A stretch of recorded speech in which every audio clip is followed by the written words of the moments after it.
আসসালামু আলাইকুম প্রিয় শিক্ষার্থী বন্ধুরা, তোমরা যারা নবম শ্রেণীতে আসো তোমরা জানো যে তোমাদের ধারাবাহিকভাবে ক্লাস আপলোড করা হচ্ছে। বন্ধুরা, আজকে আমরা আলোচনা করব আধুনিক পদার্থবিজ্ঞান এই অধ্যায়ের তোমাদের দ্বিতীয় পর্ব অর্থাৎ কণা তরঙ্গ দ্বৈততা। তো বন্ধুরা, আমরা ইতোপূর্বে এই অধ্যায়ের প্রথম পর্বটি আপলোড করেছি, অবশ্যই তোমরা সেটা দেখে নিবে। বন্ধুরা, আমি তোমাদেরকে বলবো তোমরা আজকের এই ক্লাসটি একটু মনোযোগ দিয়ে করে দেখো, তুমি এই অধ্যায় থেকে এই টপিকটা বুঝতে বাধ্য। ভাইয়া, আমি একদম গ্যারান্টি দিচ্ছি তুমি অবশ্যই বুঝবে। এখন বলতে পারো ভাইয়া আপনি এত গ্যারান্টি কিভাবে দিচ্ছেন যে আমি বুঝেই যাব? তাহলে আমি তোমাকে বলবো তুমি ক্লাসটি সম্পূর্ণ করেই দেখো। তুমি ক্লাসটি সম্পূর্ণ করেই দেখো, যদি না বোঝো তারপরে আমাকে অবশ্যই কমেন্টসে জানিও। তো বন্ধুরা, আজকে আমরা আলোচনা করব কণা তরঙ্গ দ্বৈততা। আমার বিশ্বাস একদম সব থেকে সহজভাবে বুঝাবো। আমরা প্রথমত কণা তরঙ্গ দ্বৈততা ব্যাপারটি একটু বুঝবার চেষ্টা করি।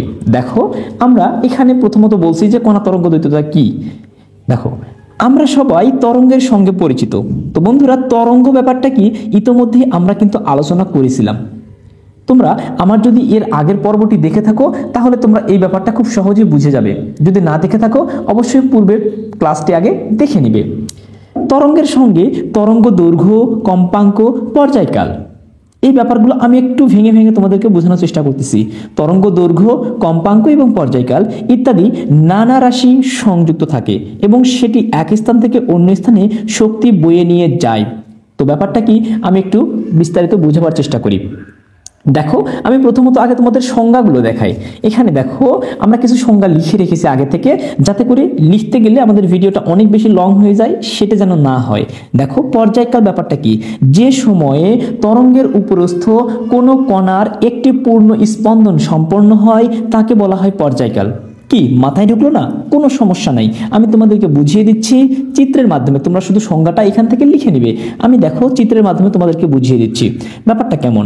দেখো, আমরা যদি এটাকে একটা সমতল পৃষ্ঠ ধরি, আমি তোমাদের গতদিন তরঙ্গ ব্যাপারটা বুঝাইতে গিয়ে তোমাদের একটা উদাহরণ দিয়েছিলাম যে পুকুরে যদি আমাদের ঢিল ছোড়া হয়, পুকুরে যদি আমরা ঢিল ছুঁড়ি তাহলে সেখান থেকে একটা ঢেউয়ের সৃষ্টি করে, এই ঢেউটাকে আমরা তরঙ্গ বলেছিলাম। তরঙ্গের সংজ্ঞাটা আমরা পূর্ববর্তী ক্লাসে যেহেতু আলোচনা করেছি, আজকে তরঙ্গ নিয়ে বিস্তারিত আলোচনা করছি না, শুধু বলতেছি যে পর্যায়কাল ব্যাপারটা কি। আমরা এই যে এখান থেকে এভাবে এভাবে তরঙ্গের সৃষ্টি হয়।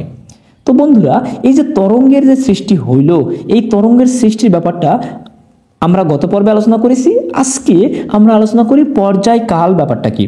তো পর্যায়কাল মনে রাখবা, একটা পূর্ণ স্পন্দন সম্পন্ন করতে যে সময় লাগে, যে সময় পূর্ণ স্পন্দন বা পূর্ণ কম্পন বা একটা পূর্ণ তোমার হচ্ছে দোলন বা পূর্ণ ঢেউ, এভাবেও বলতে পারি, সম্পন্ন করতে যে সময় লাগে। দেখো তো, এখান থেকে ঢেউটা শুরু হয়েছে, এখান থেকে ঢেউটা এই পর্যন্ত এসে এখানে এসে আবার এই জায়গাতে চলে আসলো, এটাকে বলা হয় একটা পূর্ণ স্পন্দন বা একটা পূর্ণ কম্পন। তাহলে ভালো করে বুঝো কিন্তু ব্যাপারটা, এখান থেকে আমরা ঢেউটাকে শুরু করলাম, এইটা সম্পূর্ণ পথটা ঘুরে আবারও এই বিন্দুতে চলে আসলো, এটাকে বলা হয় একটা পূর্ণ স্পন্দন বা পূর্ণ কম্পন। এই যে পূর্ণ কম্পন সৃষ্টি করতে যেটুকু সময় লাগবে, এখান থেকে ঢেউটা এই জায়গাতে আসতে একটা সময় লাগবে না? যতটুকু সময় লাগবে, 1 সেকেন্ড, 2 সেকেন্ড, 5 সেকেন্ড, 10 সেকেন্ড যাই লাগুক না কেন, যতটুকু সময় লাগবে সেটাকেই বলা হয় পর্যায়কাল। আবার শুধু যে এখান থেকে শুরু করবো ব্যাপারটা এমন নয়, আমরা এখান থেকেও শুরু করতে পারি। তাহলে এখান থেকে সম্পূর্ণ পথটা ঘুরে আবারও এখানে চলে গেল, এটাকেও আমরা বলতে পারি একটা কি পর্যায়কাল। এখান থেকে এটুকু আসতে যেটুকু সময় লাগবে সেটাকে বলবো পর্যায়কাল। আবার যদি আমরা এখান থেকে শুরু করে দিই তাহলে এখান থেকে সম্পূর্ণ পথটা ঘুরে আবারও এই বিন্দুতে আসতে যেটুকু সময় লাগবে সেটাকে বলবো পর্যায়কাল।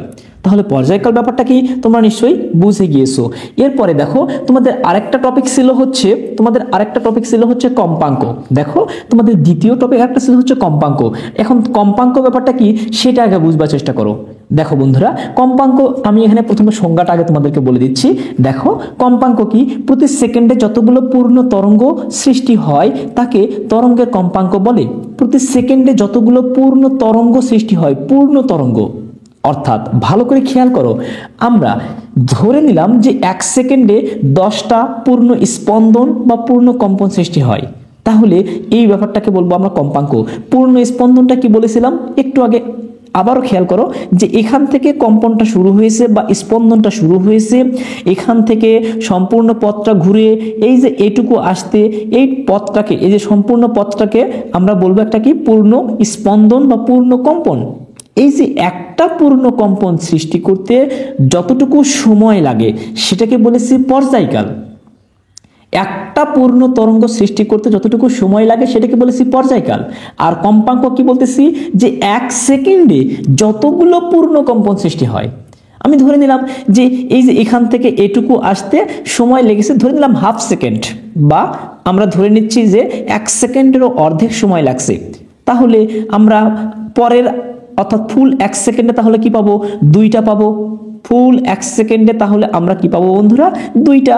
অর্থাৎ আমরা এই যে এই পর্যন্ত চলে আসবে, এখান থেকে শুরু করলে এখানে, তাহলে এই যে এখান থেকে এই জায়গাতে একটা পূর্ণ কম্পন, এখান থেকে এই জায়গাতে একটা পূর্ণ কম্পন। একটা পূর্ণ কম্পন সৃষ্টি করতে যদি হাফ সেকেন্ড সময় লাগে, তাহলে 2টা পূর্ণ কম্পন সৃষ্টি করতে ধরে নিলাম 1 সেকেন্ড সময় লাগবে। এই 1 সেকেন্ডে যতটা পূর্ণ কম্পন সম্পন্ন হবে সেই ব্যাপারটাকে আমরা বলবো হচ্ছে কি কম্পাঙ্ক। তাহলে কম্পাঙ্ক তোমরা নিশ্চয়ই বুঝে যাওয়ার কথা, অর্থাৎ 1 সেকেন্ডে যে কয়টা পূর্ণ কম্পন সৃষ্টি হবে সেই পূর্ণ কম্পনের সংখ্যাটাকে আমরা বলবো হচ্ছে কম্পাঙ্ক। এরপরে দেখো বন্ধুরা, তোমাদের আরেকটা ব্যাপার দেওয়া আছে, সেটি হচ্ছে তরঙ্গ দৈর্ঘ্য। তো তরঙ্গ দৈর্ঘ্য ব্যাপারটা কি আবারও একটু আগে বোঝো। তরঙ্গ দৈর্ঘ্য, তরঙ্গের উপরস্থ কোনো কণার একটি পূর্ণ কম্পনে যে সময় লাগে সেই সময়ে তরঙ্গ যতটুকু দূরত্ব অতিক্রম করে তাকে বলবো আমরা তরঙ্গ দৈর্ঘ্য। ভালো করে বোঝো, কোনো তরঙ্গ কোনো কণার একটি পূর্ণ কম্পনে যে সময় লাগে, একটা পূর্ণ কম্পনে। আচ্ছা আবারও বোঝো, আমি ধরে নিলাম এখান থেকে এই যে সম্পূর্ণ পথটা এসে এখানে একটা কি পূর্ণ কম্পন, এই যে পূর্ণ কম্পনটা আসতে যে পরিমাণ সময় লাগছে, এই সময়ে যে পরিমাণ দূরত্ব অতিক্রম করেছে, অর্থাৎ এই যে ধরে নিলাম এখান থেকে এই পর্যন্ত আসতে সময় লেগেছে 1 সেকেন্ড। আর 1 সেকেন্ডে কতটুকু দূরত্ব অতিক্রম করেছে, এই যে এইটুকু দূরত্ব অতিক্রম করেছে। এই যে যেটুকু দূরত্ব অতিক্রম করলো, এই অতিক্রান্ত দূরত্বটাকে আমরা বলবো কি বন্ধুরা, তরঙ্গ দৈর্ঘ্য। তরঙ্গ দৈর্ঘ্য। তাহলে আমরা এই জায়গা থেকে এই পর্যন্ত যদি ধরি, এটা একটা যেহেতু পূর্ণ কম্পন, তাহলে এখান থেকে এর মধ্যবর্তী দূরত্বটাকে আমরা বলবো কি তরঙ্গ দৈর্ঘ্য। আবার যদি আমরা এটাকে ধরি, এই বিন্দুটাকে ধরি, তাহলে এই বিন্দুর সমকক্ষ বিন্দু কোনটা হবে, এই যে এইটা, তাহলে এটার সঙ্গে এটাকে আমরা বলবো কি একটা তরঙ্গ দৈর্ঘ্য।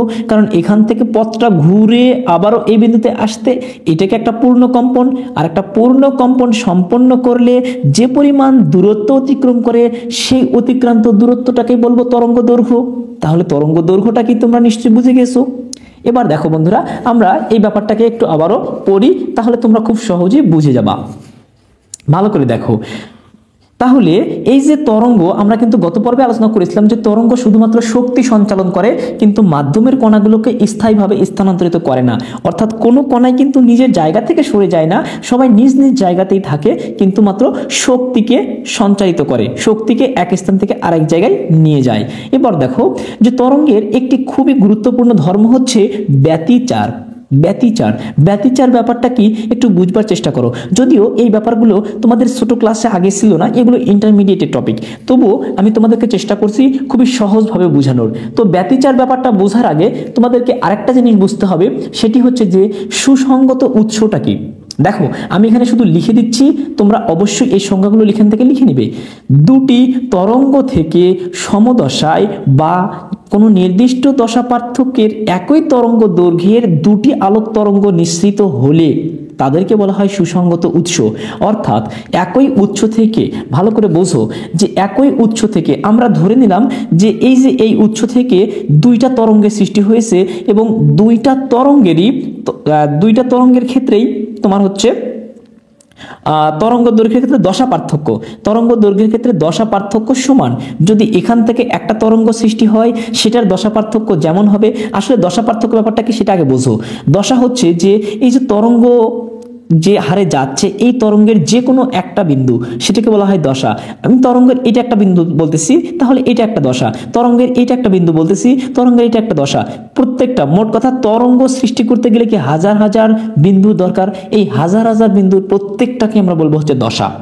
তাহলে আমরা বলতেছি কি দশা পার্থক্য, অর্থাৎ একটা দশা থেকে আরেকটা দশার মধ্যে যে পার্থক্য, ধরে নিলাম এই যে এই একটা দশা, এই একটা দশা, এই দশার মধ্যে যতটুকু পার্থক্য এটুকু বলবো দশা পার্থক্য।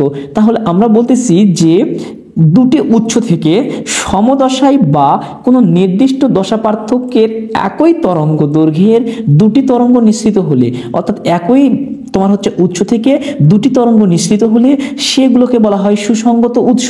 তোমাদের এখানে খুব সুন্দর করে আমি এখানে সংজ্ঞা লিখে দিয়েছি, তোমরা অবশ্যই সংজ্ঞাটা এখান থেকে তুলে নিবে। এটাকে আমরা বলবো সুসঙ্গত উৎস। আচ্ছা, সুসঙ্গত উৎসটা বুঝলে তাহলে এবার ব্যতিচার ব্যাপারটা তোমরা বুঝবে। দেখো, দুটি সুসঙ্গত উৎস, এই জন্যই কিন্তু আমি সুসঙ্গত উৎসটা আগে বুঝিয়ে দিলাম, যদিও সুসঙ্গত উৎসটা তোমাদের বইয়ে ছিল না। উৎস থেকে নিঃসৃত দুটি আলোক তরঙ্গের উপরিপাতনের ফলে কোনো বিন্দুর আলোক তীব্রতা বৃদ্ধি পায়, আবার কোনো বিন্দুর আলোক তীব্রতা হ্রাস পায়। এর ফলে কোনো তলে পর্যায়ক্রমে আলোকোজ্জ্বল এবং অন্ধকার অবস্থার সৃষ্টি হয়। কোনো স্থানে বিন্দু থেকে বিন্দুতে আলোর তীব্রতার এই পর্যায়ক্রমিক তারতম্যটাকেই বলা হয় ব্যতিচার। ব্যাপারটা একটু বোঝো, তোমাদের বইয়ে যেরকম চিত্র দেয়া আছে আমি এরকম চিত্র দিয়ে একটু দেখানোর চেষ্টা করি, তারপরে বুঝিয়ে দিচ্ছি। দেখো, এখানে তোমাদের প্রথমত তরঙ্গ 1 দিয়েছে, এরপর তরঙ্গ 2 দিয়েছে, এবং দুটি তরঙ্গ সমভাবে অর্থাৎ একই উৎস থেকে একইভাবে উপরিপাতন হচ্ছে। ব্যাপারটা কেমন একটু ভালো করে বোঝো। আমরা এইটাকে একটা তরঙ্গ নিয়েছি না, ঠিক একই রকম যদি আরেকটা তরঙ্গ হয়, অর্থাৎ এটা প্রথমে উপরের দিকে গেছে, এই তরঙ্গেরও যদি প্রথমের দিকে উপরের দিকে যায় এবং পরেরটা নিচের দিকে, তারপরটা আবার উপরের দিকে, তারপরটা আবার নিচের দিকে, এভাবে যদি তরঙ্গটা যায়, এভাবে যদি তরঙ্গটা যায়, তাহলে আমরা বলতেছি এই যে দুইটা তরঙ্গ যদি পরস্পর উপরিপাতন হয়, অর্থাৎ একটার উপরে তরঙ্গ আরেকটা ফেলে দেওয়া হয় বা উপরে রাখা হয়, একটা তরঙ্গের উপরে যদি আরেকটা তরঙ্গ পড়ে যায় এবং দুটি কি একই রকমের তরঙ্গ না, এটিও প্রথমে উপরের দিকে গেছে, এটিও প্রথমে উপরের দিকে গেছে, দুইটা তরঙ্গ যদি একই রকম হয়, এই দুইটা তরঙ্গ পরস্পর উপরিপাতনের ফলে তাদের তরঙ্গ তোমার হচ্ছে দশা পার্থক্যটা অনেক বেড়ে যায়, অর্থাৎ বিস্তারটা অনেক বেড়ে যায়। এই জায়গাতে দেখো, আমি পরে বুঝিয়ে দিচ্ছি যে এই দুইটা তরঙ্গ যদি পরস্পর, এটা হচ্ছে 1 নম্বর তরঙ্গ, এটি হচ্ছে 2 নম্বর তরঙ্গ, এই দুইটা তরঙ্গ যদি পরস্পর উপরিপাতন হয়, উপরিপাতনের ফলে সৃষ্ট তরঙ্গটাকে আমি ধরে নিচ্ছি 3 নম্বর তরঙ্গ, তাহলে সেটি কেমন হবে? যেহেতু দুটা একই রকম দেখতে, তাহলে এই ক্ষেত্রে অনেক বেশি বিস্তার ঘটবে, অনেক বেশি। অর্থাৎ এই যে তোমার সাম্যস্থান থেকে যে কোনো একদিকের সর্বোচ্চ দূরত্বটাকেই বলা হয় বিস্তার, যে কোনো একদিকের এই যে দূরত্বটাকেই বলা হয় কি বিস্তার। অর্থাৎ এটা হচ্ছে সাম্য অবস্থান, অর্থাৎ মনে করো স্বাভাবিক অবস্থা ছিল এরকম, সেখান থেকে ঢেউটা সর্বোচ্চ যত উপরে উঠবে বা সর্বনিম্ন যত নিচে নামবে, এই ব্যাপারটাকেই বলা হয় বিস্তার। অর্থাৎ বলা হচ্ছে যে দুটো তরঙ্গ যদি একই রকমের হয়, এই যে প্রথমে এর শুরুটা এভাবে হয়েছে, এর শুরুটাও প্রথমে এভাবে হয়েছে, দুটো তরঙ্গ যদি একই রকম হয়, এই দুটো তরঙ্গ পরস্পর উপরিপাতনের ফলে, অর্থাৎ একটার উপর আরেকটা পড়লে তখন এই যে অনেক বেশি পরিমাণ দশা পার্থক্যের সৃষ্টি হয়, অর্থাৎ অনেক বেশি পরিমাণ বিস্তারের সৃষ্টি হয়। তাহলে এই যে বেশি পরিমাণ বিস্তার যখন সৃষ্টি করবে, তখন সেটাকে আমরা বলবো হচ্ছে কি গঠনমূলক ব্যতিচার। ভালো করে দেখো, তখন সেই ব্যাপারটাকে আমরা বলবো হচ্ছে কি গঠনমূলক ব্যতিচার। তোমরা গঠনমূলক ব্যতিচারটা একটু পরে আরো ভালো বুঝবে আমি যখন সংজ্ঞা লিখে দিব। এরপরে যদি দুইটা বিপরীত তরঙ্গ হয়, অর্থাৎ এখন ভালো করে বোঝো, আমরা একটা তরঙ্গ নিলাম এরকম, একটা তরঙ্গ নিলাম এরকম যে এটার উপরের দিক থেকে শুরু এবং নিচের দিক থেকে এভাবে যাচ্ছে, আর একটা তরঙ্গ যদি আমি এরকম নেই, এবার দেখো আমরা এবার একটা তরঙ্গ নিচ্ছি হচ্ছে নিচের দিক থেকে শুরু এবং উপরের দিকে যাচ্ছে, তাহলে দেখো তো দুইটা তরঙ্গ পরস্পর বিপরীত না? এই তরঙ্গটা উপরের দিক থেকে শুরু হয়েছে, এই তরঙ্গটা নিচের দিক থেকে শুরু হয়েছে। এই যে দুটো তরঙ্গ যদি পরস্পর বিপরীত দিক থেকে শুরু হয় এবং তাদের উপরিপাতন ঘটে, উপরিপাতন মানে কি একটা তরঙ্গ আরেকটা উপরের একটা তরঙ্গের উপরে পড়ে, অর্থাৎ একটা তরঙ্গ যখন আরেকটা তরঙ্গের উপরে পড়বে তখন যদি বিপরীতভাবে হয়, তাহলে এই ক্ষেত্রে 3 নাম্বার ব্যাপারটা দাঁড়াবে কোনো তরঙ্গ আমরা এখান থেকে পাবো না, শুধুমাত্র সোজা দাগ পেয়ে যাব। এই ব্যাপারটাকে বলা হয় ধ্বংসাত্মক ব্যতিচার। অর্থাৎ এখানে অন্ধকার আলোর সৃষ্টি করবে, এখানে আলোর তীব্রতা, এটাকে বলা হয় কি গঠনমূলক ব্যতিচার, গঠনমূলক ব্যতিচার। বন্ধুরা তোমরা এই ব্যাপারটা একটু ভালো করে বুঝবার চেষ্টা করবা। এটা হচ্ছে ধ্বংসাত্মক ব্যতিচার, ধ্বংসাত্মক ব্যতিচার। ভালো করে বোঝো। তাহলে আমরা দুটো সমদশা, দুটো একই রকম তরঙ্গ যদি তোমার হচ্ছে একটা আরেকটার উপরিপাতন ঘটে, তাহলে গঠনমূলক ব্যতিচার সৃষ্টি করবে এবং এক্ষেত্রে আলোক উজ্জ্বল হয়, অর্থাৎ এক্ষেত্রে আলোর তীব্রতা অনেক বেড়ে যায়, এই ক্ষেত্রে আলোর তীব্রতা অনেক বেড়ে যায়। কিন্তু যদি দুইটা বিপরীত তরঙ্গ হয়, দুইটা তরঙ্গ যদি বিপরীতভাবে এসে পরস্পর উপরিপাতন ঘটে, তাহলে সেখানে আমরা সোজা একটা টান পাবো শুধুমাত্র, অর্থাৎ তরঙ্গ আর থাকবে না, তরঙ্গটা ধ্বংস হয়ে যাবে। এই জন্য এই ব্যাপারটাকে বলা হয় ধ্বংসাত্মক ব্যতিচার। এই ব্যাপারগুলো এখন তোমরা আগে বোঝো। এখন দেখো ব্যতিচার ব্যাপারটা ভালো বুঝবে।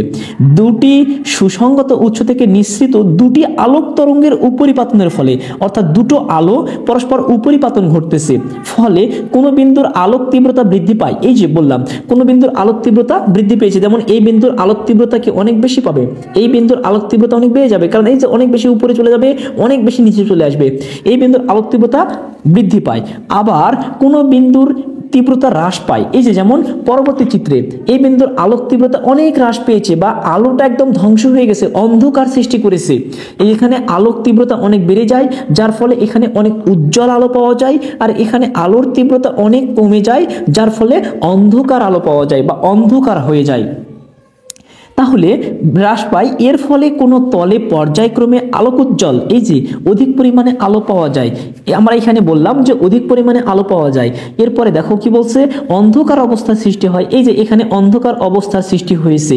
তাহলে কোনো স্থানে বিন্দু থেকে বিন্দু আলোর তীব্রতার এই পর্যায়ক্রমিক তারতম্য, অর্থাৎ আলোর ক্ষেত্রে এই যে তারতম্য ঘটলো, আলোর ক্ষেত্রে এই যে তারতম্যটা ঘটলো, এখানে আলোক উজ্জ্বল হলো, আলো তীব্রতা বেড়ে গেল, অর্থাৎ উজ্জ্বল আলো পেলাম, এখান থেকে অন্ধকার পেলাম, এই যে তারতম্য, এই তারতম্য ব্যাপারটাকেই বলা হয় কি বন্ধুরা, ব্যতিচার। তাহলে ব্যতিচার ব্যাপারটা তোমরা নিশ্চয়ই বুঝে গেছো। আমরা বললাম যে ব্যতিচার হচ্ছে কয় প্রকার, দুই প্রকার। ব্যতিচার হচ্ছে দুই প্রকার, সেটা হচ্ছে কি, একটা গঠনমূলক ব্যতিচার, একটা হচ্ছে ধ্বংসাত্মক ব্যতিচার। তো গঠনমূলক ব্যতিচারটা কি আমি কিন্তু বলে দিলাম, তারপরও সংজ্ঞাটা তোমরা এখান থেকে সুন্দর করে লিখে নিবে। দেখো, দুটি সুসংগত উৎস থেকে নিঃসৃত কিন্তু একই তরঙ্গ দৈর্ঘ্য এবং সমান, অর্থাৎ দুইটা তরঙ্গের যদি তরঙ্গ দৈর্ঘ্য সমান হয়, তরঙ্গ দৈর্ঘ্য যদি সমান হয়, তরঙ্গ দৈর্ঘ্য ব্যাপারটা কি আমি কিন্তু প্রথমেই বলেছি যে একটা পূর্ণ তরঙ্গ সৃষ্টি করতে যতটুকু দূরত্ব অতিক্রম করে সেই ব্যাপারটাকে বলা হয় তরঙ্গ দৈর্ঘ্য, যতটুকু দূরত্ব অতিক্রম করে সেই ব্যাপারটাকে বলা হয় তরঙ্গ দৈর্ঘ্য। এখানে বলছে দুটো যদি সম তরঙ্গ দৈর্ঘ্য হয়, সমান তরঙ্গ দৈর্ঘ্য বিশিষ্ট হয় বা সমান বিস্তার বিশিষ্ট হয়, সমান বিস্তার, আমি বিস্তার কি বলেছিলাম যে তোমার হচ্ছে সমতল পৃষ্ঠ থেকে যে কোনো একদিকের সর্বোচ্চ উচ্চতা, এখান থেকে এই পর্যন্ত সর্বোচ্চ উচ্চতা, এখান থেকে এই পর্যন্ত সর্বনিম্ন উচ্চতা, সর্বোচ্চ উচ্চতা হতে পারে বা সর্বনিম্ন উচ্চতা হতে পারে, মোট কথা সমতল পৃষ্ঠ থেকে যে কোনো একদিকের সর্বোচ্চ দূরত্বটাকে বলবো কি, বিস্তার। তাহলে বিস্তার যদি সমান হয়, অর্থাৎ এটা যতটুকু বিস্তার হবে এই তরঙ্গটার বিস্তার যদি ততটুকুই হয়, তাহলে সেই ব্যাপারটাকে আমরা বলবো হচ্ছে কি বন্ধুরা, গঠনমূলক ব্যতিচার। সেই ব্যাপারটাকে আমরা বলবো হচ্ছে গঠনমূলক ব্যতিচার। এক্ষেত্রে আলোক উজ্জ্বল পাওয়া যায়, অর্থাৎ উজ্জ্বল আলো পাওয়া যায়, আর এক্ষেত্রে অন্ধকার আলো পাওয়া যায়। এক্ষেত্রে ব্যাপারটা কি, এই ক্ষেত্রেও কিন্তু সেম ঘটনা ঘটবে, অর্থাৎ এই আলোর তরঙ্গ দৈর্ঘ্য যেমন হবে, এই আলোটার তরঙ্গ দৈর্ঘ্যটাও সেম হবে, অর্থাৎ এটার তরঙ্গ দৈর্ঘ্য যতটুকু হবে এটার তরঙ্গ দৈর্ঘ্য ঠিক ততটুকুই হবে। এরপর এটার উপরের দিকে বিস্তার যতটুকু, অর্থাৎ এটার ক্ষেত্রেও বিস্তার ঠিক ততটুকুই হবে, বিস্তার সমান, এর বিস্তার সমান, এটারও বিস্তার সমান, শুধুমাত্র পার্থক্য হলো দুটো পরস্পর বিপরীত দিক থেকে, দুইটা পরস্পর বিপরীত দিক থেকে এসে যদি এভাবে পতিত হয় বা উপরিপাতন ঘটে, তাহলে সেই ব্যাপারটাকে আমরা বলবো হচ্ছে কি, ধ্বংসাত্মক ব্যতিচার। তোমরা এখান থেকে সুন্দর করে লিখে নিবে। আমরা এই যে উপরিপাতন পর্যন্ত তার আগে দেইনি, অর্থাৎ এই যে উপরিপাতনের ফলে এই পর্যন্ত দুটোর সংজ্ঞা সেম, অর্থাৎ ধ্বংসাত্মক ব্যতিচারে কি বলবো, যে দুটি সুসংগত উৎস থেকে নিঃসৃত কিন্তু এখানে বলবো যে একই তরঙ্গ দৈর্ঘ্য এবং সমান তরঙ্গ দৈর্ঘ্য বিশিষ্ট বা বিস্তার বিশিষ্ট দুটি আলোক তরঙ্গের উপরিপাতনের ফলে, শুধুমাত্র বলবো কি বিপরীত দিক থেকে এসে উপরিপাতনের ফলে, তরঙ্গের বিপরীত দিক থেকে এসে উপরিপাতনের ফলে, এই যে উপরিপাতনের ফলে কোনো বিন্দু অন্ধকার বা প্রায় অন্ধকার হয়ে গেলে তাকে ধ্বংসাত্মক ব্যতিচার বলে। তাহলে বন্ধুরা, ধ্বংসাত্মক ব্যতিচার ব্যাপারটা কি তোমরা কিন্তু এবার বুঝে গিয়েছো। এবার দেখো আমরা একটু পরবর্তী টপিকগুলো পড়ি। দেখো আমরা এই যে বিপরীতভাবে মিলিত হয়ে এই যে দেখো যে যেখানে একটি তরঙ্গ অন্য আরেকটি তরঙ্গের সঙ্গে যুক্ত হয়ে আরো বড় বিস্তারের একটি তরঙ্গ সৃষ্টি করে, আবার একটি তরঙ্গ অন্য একটি তরঙ্গের সঙ্গে বিপরীতভাবে মিলিত হয়ে সম্মিলিত বিস্তার কমিয়ে দেয়। এই যে দুটো তরঙ্গ একইভাবে মিলিত হলে বিস্তার বাড়িয়ে দেয়। এখানে আসলে এভাবে তরঙ্গ দেয়া ছিল, তোমাদের চিত্রটা ভালো মতো দেখা যাচ্ছে না, এভাবে চিত্রটা দেয়া ছিল। আর এখানে এই যে দুটো যদি বিপরীত দিক থেকে আসে, এটার উপরের দিক থেকে শুরু হয়েছে আর এটা নিচের দিক থেকে শুরু হয়েছে, দুটো যদি পরস্পর বিপরীত দিক থেকে আসে তাহলে ধ্বংসাত্মক ব্যতিচার সৃষ্টি করে। প্রকৃতির একটি খুব গুরুত্বপূর্ণ তরঙ্গ হচ্ছে তড়িৎ চুম্বক তরঙ্গ, মানে হচ্ছে বিদ্যুৎ চুম্বক তরঙ্গ বা তড়িতের চুম্বক তরঙ্গ, এবং এই তরঙ্গেরই একটি অংশ যা আমাদের চোখের রেটিনায় ধরা পড়ে এবং আমরা সেটাকে বলি আলো। তাহলে আলো ব্যাপারটা কি? আলো ব্যাপারটা হচ্ছে এই যে তরঙ্গ। আলো ব্যাপারটাকে আমরা কি পেলাম? আলোটাকে আমরা কি বলতে পারি? তরঙ্গ। অথচ বিস্ময়ের ব্যাপার হচ্ছে কিছু কিছু জায়গায় দেখা গেছে আলোর আচরণ তরঙ্গের মতো নয়, বরং কণার মতো। আমরা এর আগে যেটা পড়েছিলাম বন্ধুরা, এর আগে আমরা যে টপিকটা পড়েছিলাম কোয়ান্টাম তোমার হচ্ছে মেকানিক্স, সেখানে বলেছিলাম যে আলো কি কণা, আলো কি অসংখ্য কণার সমন্বয়ে গঠিত, আলো কি অসংখ্য কণা। আবার এখানে বলতেছে যে আলো প্রথমত আমরা কি পেলাম? আলো একটা তরঙ্গ। তারপরে বললাম যে কিছু ক্ষেত্রে দেখা যায় যে আলো তরঙ্গের মতো নয়, বরং আলো কণার মতো। একটা কণা যেরকম অন্য কণাকে ঠোকা দিয়ে সরিয়ে দিতে পারে, আলো ঠিক সেভাবে কি করবে? একটা ইলেকট্রনকে ঠোকা দিয়ে, এই যে দেখো ইলেকট্রনকে ঠোকা দিয়ে সরিয়ে দিতে পারে। ভালো করে ব্যাপারটা বোঝো। এই ব্যাপারটা হচ্ছে কেমন? ধরে নিলাম এখানে একটা ইলেকট্রন আছে, এই যে পার্শ্ববর্তী ইলেকট্রনকে যদি এই ইলেকট্রনটাকে ঠোকা দেয়, এই ইলেকট্রনটা তার পার্শ্ববর্তী ইলেকট্রনকে যদি ঠোকা দেয়, তাহলে এই ইলেকট্রনটাকে সরিয়ে দিতে পারে। এই ব্যাপারটাই কিন্তু এখানে বললো।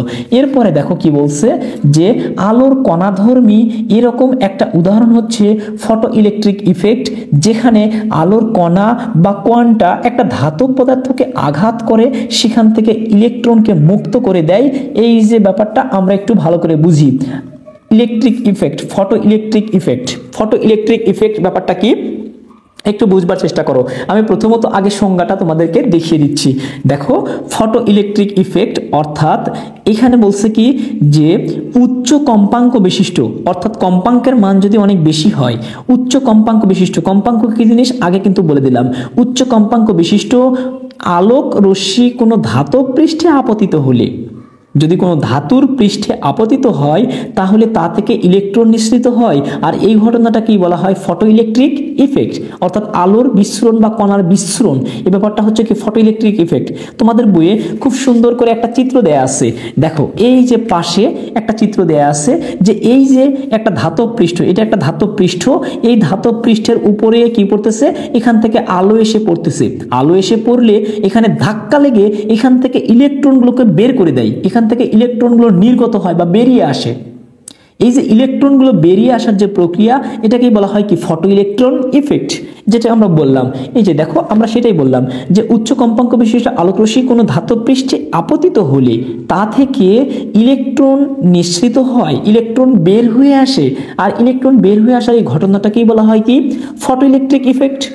তাহলে এই যে ধাতব পৃষ্ঠে আলো এসে পড়লো এবং এই ধাতব পৃষ্ঠ থেকে কিছু পরিমাণ ইলেকট্রন বাহিরে বের হয়ে আসে, তার মানে কণাগুলো বাহিরে বের হয়ে আসে, এই ব্যাপারটাকেই বলা হয় কি বন্ধুরা? Photo electric effect. এই যে ধাতব তলের উপরে আলো এসে আপতিত হয়েছে, তাহলে ফটো ইলেকট্রিক ইফেক্টটা কি তোমরা কিন্তু বুঝে গিয়েছো। এখন দেখো এই যে আলোর কণাধর্মী এরকম একটা উদাহরণ হচ্ছে ফটো ইলেকট্রিক ইফেক্ট, যেখানে আলোর কণা বা কোয়ান্টা একটা ধাতব পদার্থকে আঘাত করে সেখান থেকে ইলেকট্রনকে মুক্ত করে দেয় বা বের করে নিয়ে আসে বা নির্গত করে নিয়ে আসে। সব থেকে চমকপ্রদ একটা ব্যাপারটা হলো, দেখো চমকপ্রদ এই ব্যাপারটা ব্যাখ্যা করে বিজ্ঞানী আইনস্টাইন, অর্থাৎ এই যে ফটো ইলেকট্রিক ইফেক্ট এই ব্যাপারটা কিন্তু ব্যাখ্যা করে কে? বিজ্ঞানী আইনস্টাইন। এবং এই ব্যাখ্যা করার কারণে, এই ব্যাপারটা ব্যাখ্যা করার কারণে বিজ্ঞানী আইনস্টাইনকে নোবেল পুরস্কার দেওয়া হয়েছিল, বিজ্ঞানী আইনস্টাইনকে নোবেল পুরস্কার দেওয়া হয়েছিল। তোমরা জানো বিশ্বের সবচেয়ে দামি পুরস্কার হচ্ছে নোবেল পুরস্কার, অর্থাৎ বেসামরিক পুরস্কারগুলোর মধ্যে এই যে 6টা বিষয়ের উপর নোবেল পুরস্কার দেওয়া হয়, তোমরা এগুলো অনেকেই জেনে থাকবে। তো বিশ্বের সবচেয়ে দামি পুরস্কার হচ্ছে নোবেল পুরস্কার। এই নোবেল পুরস্কার বিজ্ঞানী আইনস্টাইন পেয়েছিলেন কোন ব্যাপারটা ব্যাখ্যা করে? এই যে ফটো ইলেকট্রন ইফেক্ট ব্যাপারটা ব্যাখ্যা করে। তোমরা নিশ্চয়ই সোলার সেল দেখেছো। এই সোলার সেল বলতে সোলার প্যানেল বা সৌর বিদ্যুৎ। তোমরা সৌর বিদ্যুৎ দেখেছো। সৌর বিদ্যুতের ক্ষেত্রে কি হয় যে তোমার দেখবা একটা হচ্ছে তোমার হচ্ছে তল থাকে, সেই তলের উপরে এসে যখন আলোকরশ্মি, সূর্য থেকে আলোকরশ্মি এসে যখন ওই তলের উপরে পড়ে, তখন সেখান থেকে ইলেকট্রনগুলো ছুটোছুটি করে, ইলেকট্রনগুলো বের হয়ে আসার চেষ্টা করে, ইলেকট্রনগুলো বাহিরে বের হয়ে যায়। এই যে বাহিরে বের হয়ে যাওয়ার পরে এখানে কি সৃষ্টি হয়? Photo electric effect. একটু আগে যেটা বললাম যে যখন কোনো ধাতব তলের উপরে এসে ইলেকট্রন বা তোমার হচ্ছে আলো পড়ে, তখন সেখান থেকে কিছু পরিমাণ কণা নির্গত হয়। এই যে নির্গত কণাটাকে বলবো কি? Photo electric effect. যখন সোলার প্যানেলের উপরে আলো এসে, সূর্য থেকে আলোকরশ্মি এসে পড়ে, দেখবে সোলার প্যানেলের উপরে এইরকম ধাতব পদার্থ থাকে, মাঝে দেখবা সাদা দাগ কাটা ধাতব পদার্থ থাকে। এই ধাতব পদার্থগুলো থেকে ইলেকট্রন বাহিরে নির্গত হয়, আর ইলেকট্রন নির্গত হওয়ার ফলে সেখান থেকে আসলে কি? বিদ্যুতের সৃষ্টি হয়। কারণ আমরা জানি যে বিদ্যুৎ শক্তি মানে কি, বা বিদ্যুৎটা আসলে কি? ইলেকট্রনের প্রবাহ বা ইলেকট্রনের এক জায়গা থেকে আরেক জায়গায় স্থানান্তর। ইলেকট্রন যদি সরে যায় তাহলে সেটাকে আমরা বলি কি? বিদ্যুৎ। আবার দেখো, অন্যদিকে তোমরা নিশ্চয়ই এটিও জানো যে ইলেকট্রন হচ্ছে কণা। আমরা যদি তোমরা আমার ক্লাসগুলো না করে থাকো, অবশ্যই তোমরা কি করবে? যে পঞ্চম অধ্যায়, তোমাদের পঞ্চম অধ্যায় নিয়ে আমি ক্লাস আপলোড করেছি ইতিমধ্যে সম্পূর্ণটা, তোমরা সেগুলো দেখবে, তাহলে বুঝে যাবে যে তোমার হচ্ছে ইলেকট্রন ব্যাপারটা হচ্ছে কি? একটা কণা বা একটা কণিকা। তাহলে সেই ক্লাসের লিঙ্কটা আমি আমার এই ভিডিও ডেসক্রিপশন বক্সে দিয়ে রাখবো, অবশ্যই তোমরা করে নেবে। বন্ধুরা, তোমরা জেনে থাকবে যে ইতিমধ্যে আমাদের 1 থেকে 6 অধ্যায় প্রায় সম্পূর্ণ আপলোড করা হয়েছে, তোমরা অবশ্যই সেগুলো দেখে নেবে। আমি সবগুলোর প্লেলিস্ট লিঙ্ক এই ভিডিও ডেসক্রিপশন বক্সে দিয়ে রাখবো। ইলেকট্রনগুলো হচ্ছে কণা, এর ভর আছে, এর ভরের মানটা কত? 9.1 × 10⁻31। এগুলো তোমরা দেখে নিবে আমার ওই ভিডিওতে। এর ভরবেগ আছে, এর একটা নির্দিষ্ট ভরবেগ আছে, এটি অন্য কণাকে আঘাত করে সরিয়ে দিতে পারে। এই ব্যাপারগুলো কিন্তু আমি অন্য ভিডিওতে আলোচনা করেছিলাম। এরপরে দেখো, মজার ব্যাপার হচ্ছে বিজ্ঞানীরা এক সময়ে সবিস্ময়ে আবিষ্কার করলেন যে কখনো কখনো ইলেকট্রন এমন আচরণ প্রদর্শন করে যেন এটি কণা নয়। আমরা বললাম ইলেকট্রন একটা কণা, কিন্তু ইলেকট্রন কিছু কিছু ক্ষেত্রে এমন আচরণ করে দেখে মনে হয় যে ইলেকট্রন আসলে কণা নয়, ইলেকট্রন আসলে কি? একটা তরঙ্গ। ইলেকট্রন আসলে কি? একটা তরঙ্গ। এর একটা তরঙ্গ দৈর্ঘ্য আছে, এর বিস্তার আছে। তরঙ্গ দৈর্ঘ্য কি বিস্তার কি একটু আগে বলে দিলাম। শুধু তাই নয়, ইলেকট্রন ঠিক তরঙ্গের মতো ব্যতিচার করতে পারে। ব্যতিচার ব্যাপারটা কি একটু আগে আমরা বুঝে দিলাম। আমরা বললাম আলোর ক্ষেত্রে সেটা, আবার সেম ঘটনা কিন্তু ইলেকট্রনের ক্ষেত্রেও ঘটতে পারে। ইলেকট্রনের কণা আছে, ইলেকট্রন একটা কণা নয়, এটা একটা তরঙ্গ। এর তরঙ্গ দৈর্ঘ্য আছে, এর বিস্তার আছে, এবং এটি তরঙ্গের মতোই ব্যতিচার করতে পারে। ইলেকট্রন এতই নিশ্চিতভাবে তরঙ্গের মতো আচরণ করে যে ইলেকট্রনের এই বৈশিষ্ট্য কাজে লাগিয়ে রীতিমতো ইলেকট্রন মাইক্রোস্কোপ তৈরি করা হয়েছে। মাইক্রোস্কোপ অর্থাৎ সূক্ষ্ম অণুবীক্ষণ যন্ত্র। তোমরা নিশ্চয়ই এটা সম্পর্কে জানো যে সূক্ষ্ম অণুবীক্ষণ যন্ত্রগুলো কিন্তু ইলেকট্রনের এই যে তরঙ্গ বৈশিষ্ট্যকে কাজে লাগায়। ইলেকট্রনের তরঙ্গ বৈশিষ্ট্যটাকে কাজে লাগিয়ে মাইক্রোস্কোপ যন্ত্র তৈরি করা হয়, অর্থাৎ ছোট জিনিসকে বড় করে দেখা বা বৃহৎ করে দেখা। তাহলে প্রশ্ন হচ্ছে, আলো কি আসলে তরঙ্গ নাকি কণা? আলো ব্যাপারটা আসলে কি? তাহলে আমরা বললাম যে আলো কিছু তরঙ্গের মতো বৈশিষ্ট্য প্রদর্শন করতেছে, আবার কিছু কণার মতো বৈশিষ্ট্য প্রদর্শন করতেছে। তাহলে আলো আসলে কি? কণা নাকি তরঙ্গ? এই ব্যাপারটা কিন্তু তোমাদের মনে প্রশ্ন জাগতেই পারে। দেখো, আবার একই সঙ্গে ইলেকট্রনের জন্য কিন্তু আমরা এই প্রশ্নটা করা যেতে পারে যে ইলেকট্রন আসলে কি? কণা নাকি তরঙ্গ? যেহেতু বলে দিলাম ইলেকট্রন এক ধরনের কণা ছিল, আবার এখানে এসে বলে দিচ্ছি যে ইলেকট্রন কি? না, ইলেকট্রন তরঙ্গ। তাহলে ইলেকট্রন আসলে কি? কণা নাকি তরঙ্গ? মনে রাখবা যে এই উত্তরটা খুবই মজার একটা ব্যাপার। মনে রাখবা যে আলো এবং ইলেকট্রন দুটোই ঠিক, অর্থাৎ কণাও হবে, তরঙ্গও হবে। দেখো, উত্তরটা শুনলে তোমরা হকচকিয়ে যেতে পারো, কারণ উত্তরটা হচ্ছে দুটোই। উত্তর কি? দুটোই। আলো তরঙ্গ হবে, কণাও হবে, দুই রকমের বৈশিষ্ট্যই বহন করে। আবার ইলেকট্রনের ক্ষেত্রেও কি হবে? কণাও হবে, তরঙ্গও হবে, দুই রকমের বৈশিষ্ট্যই বহন করে। তার মানে আলো কণাও হবে, তরঙ্গও হবে, আবার ইলেকট্রন কণাও হবে, তরঙ্গও হবে। আলোর বেলায় বিজ্ঞানীরা প্রথমে তার তরঙ্গ বৈশিষ্ট্যের কথা জেনেছেন, আর ইলেকট্রনের বেলায় প্রথমে জেনেছেন তার কণা বৈশিষ্ট্যের কথা। অর্থাৎ আলোর ক্ষেত্রে বিজ্ঞানীরা সর্বপ্রথম জেনেছিলেন কি? আলোর ক্ষেত্রে বিজ্ঞানীরা সর্বপ্রথম জেনেছিলেন তরঙ্গের ব্যাপারটা। আলোর ক্ষেত্রে প্রথম তরঙ্গের ব্যাপারটা জেনেছিলেন, আর ইলেকট্রনের ক্ষেত্রে বিজ্ঞানীরা প্রথমে জেনেছিলেন তার কণা বৈশিষ্ট্যের ব্যাপারটা। এতটুকুই মাত্র পার্থক্য এই দুইটা ব্যাপারের মধ্যে। এই দ্বৈত বৈশিষ্ট্যের বিষয়টি তোমাদের প্রথমে খুব বিচিত্র মনে হতেই পারে, কিন্তু জেনে রাখো সত্যিই এটা সম্ভব। পদার্থবিজ্ঞানীরা এই বিষয়টিকে বলেন কি, কণা তরঙ্গ দ্বৈততা। ভালো করে বোঝো, কণা তরঙ্গ দ্বৈততা। একই জিনিস কণাও হতে পারে, তরঙ্গও হতে পারে। আলো কণাও হতে পারে, তরঙ্গও হতে পারে। তারপরে হচ্ছে কি ইলেকট্রন কণাও হতে পারে, তরঙ্গও হতে পারে। তাহলে দেখো দুইটা করে নীতি পাচ্ছি না আমরা, দুইটা করে। আলো কণা তরঙ্গ দুটোই ঠিক। তারপরে তোমার হচ্ছে ইলেকট্রন কণা তরঙ্গ দুটোই ঠিক। এই জিনিসটাকেই বলা হয় কণা তরঙ্গ দ্বৈততা। কণা এবং তরঙ্গ এই দুটো কি দ্বৈততা বা দ্বৈত নীতি। তো বন্ধুরা, কণা তরঙ্গ দ্বৈততা এই টপিকটা আসলে তোমরা বুঝেছো কিনা সেটি অবশ্যই অবশ্যই আমাকে কমেন্টসে জানিও। আমার বিশ্বাস তোমরা নিশ্চয়ই বুঝে যাবে। ক্লাসটি তোমাদের যদি ভালো লেগে থাকে তাহলে অবশ্যই বন্ধুদের মাঝে বেশি বেশি শেয়ার করে দাও, কারণ তোমাদের একটা শেয়ার, একটা লাইক, একটা কমেন্টস আমাকে ভিডিও করার অনেক বেশি অনুপ্রেরণা দেয়। পরবর্তী পর্ব দেখার আমন্ত্রণ রইল। ধন্যবাদ।